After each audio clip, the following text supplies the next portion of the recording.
You know when you're just driving along and you got like your music on and you're cruising with the windows down and finally feeling like you're getting somewhere, like, oh my gosh, I can breathe for a minute. You're like, maybe you've had a stressful week and you're driving home on a Friday or maybe a Saturday afternoon or even a Sunday afternoon, just like, oh my gosh, you could take on the world. You have all these ideas in your mind and you're like, yes. And then suddenly you hit one of those small towns with the 25-mile-per-hour sign and a cop is waiting right there behind the billboard and you're going 50, right? Oh gosh, that is the worst feeling in the world, and that's life. Now, I'm not going to say that happened to me, but yes, but I was moving fast, I was feeling good, and then all of a sudden it was like, okay, time to slow down. Sometimes life hands you a speed limit sign that you didn't ask for. And why is it that it hands you this speed limit sign the second that you're feeling good? Right? You got the music on, it's your favorite song, the wind is in your hair, and maybe the moonroof is open or the sunroof's open, and you're just like, yes, the sunglasses are feeling good because the sun is shining, and you just feel good. And then you immediately have to almost stop. It's like the universe saying, you think you're making progress. You think you're feeling cute and great. Here's a detour. Here's a speed limit sign. Here's a police officer. Here's a pothole. Here's a flat tire. Really? Ugh. Those little towns, those little slow stretches, they are so frustrating. But sometimes they save us from burning out.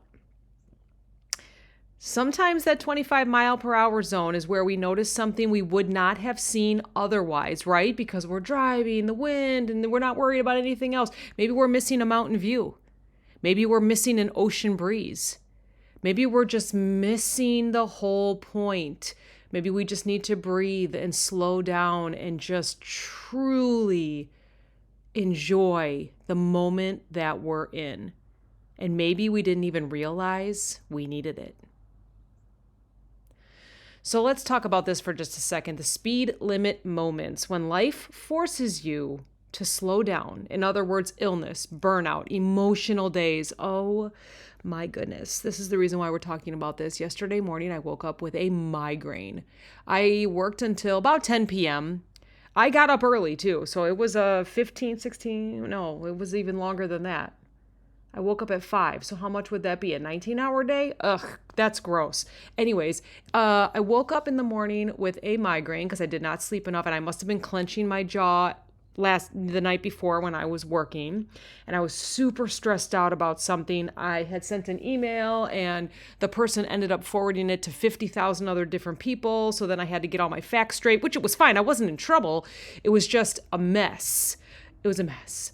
Or maybe life forces you to slow down because of any type of other sadness or grief or just anything. And you're like, why me? So that's exactly what happened. Yesterday morning, I woke up and I'm like, you got to be kidding me. This is not the life I want to lead. I do not want to wake up stressed. I actually was having some sort of like allergy yesterday as well because of stress. Now, I thought it was maybe high blood pressure with the headache, but like my cheeks were red all day. You ever have that where you're just like, what the heck? Is this an allergic reaction? And then of course, last night, my stomach didn't feel good.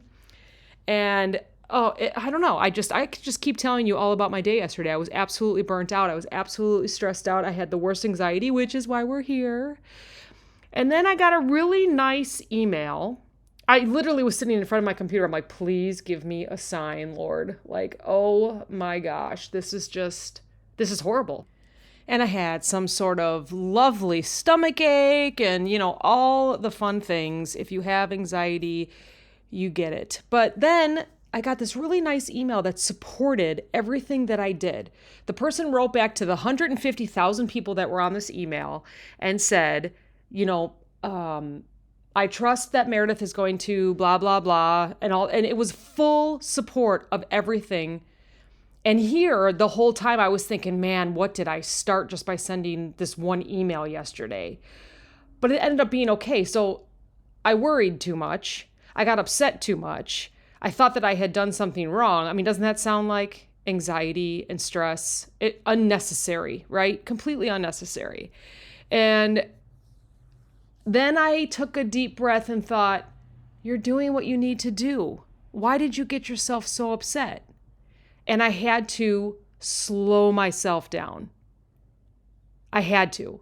I had to find that police officer behind the billboard telling me to go 25 miles an hour and not 50, not 100. And I wish I would have thought of that the day before. I wish I would have just taken a breath and said, you did nothing wrong. Just wait until they answer back. We will figure this out, and then you can share with everyone what the answer is.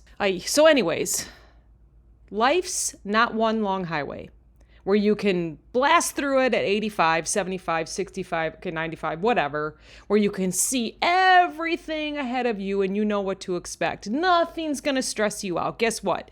There's curves. There's construction zones. There's speed traps. There's potholes. But there's also sunsets, small town diners, those weird little gas stations that somehow sell the best coffee of your life, especially at 2 o'clock in the morning, right? Slow down when you need to. Pull over when you can. Not because a police officer is making you, but because maybe they'll remind you to slow down. And remember, even the toughest roads have a view worth seeing. So I guess the whole point of all of this, which I don't think any of it makes sense now, but I'm literally just standing in front of my computer going, I need to record this because this was nuts. Yesterday was nuts. I'm not even going to act like I was normal yesterday. I did not feel normal. I was sick. I got myself sick last night. I couldn't even run this morning with my friend this morning because I was so sick to my stomach. I thought it was the stomach flu. I feel better now, thank goodness. But why did I allow myself to get that stressed? So you know what? If you're out there and you're listening and you're like, holy cow, I do this same thing, just remember, you don't always have to go fast. Please don't always blame yourself for things. Don't give yourself anxiety. If you know the facts, wait for everyone else to catch up. Don't stress yourself out about it. Now, if you don't know all the facts, don't say anything. Don't chime in. Just be like, these are the only facts I know. You may not know the whole story. Fortunately, I knew the whole story and I was okay with it. And everything turned out okay, but I still stressed out about everything that I wrote and everything that was being shared and everything that was going back and forth. And I was just like, this is out of control. It was like, oh gosh, I don't even know, like the Batman movie or the Dark Knight movie where they show the city and all the different like subways are going zing, zing, zing, and all the different, that's how it was for like a solid few hours. Uncontrollable messages about how something got screwed up. And I thought, oh my gosh, because I sent one email. And I was like, man, if this comes back to me or if this comes back to the team and that we did something wrong, and we didn't. But I aged myself yesterday. So please, whether this makes all sense to you or not, please slow down. If you know the facts, you know the facts. If you're doing it right, you're doing it right. I promise. Don't age yourself. Don't beat yourself up. Slow down and breathe. Do as I say, don't do as I do. Like yesterday, okay? Yay. Happy Friday. Go enjoy your weekend. Take a deep breath. Don't worry about anything because you're amazing. We all are. Thanks for listening. Talk to you next time.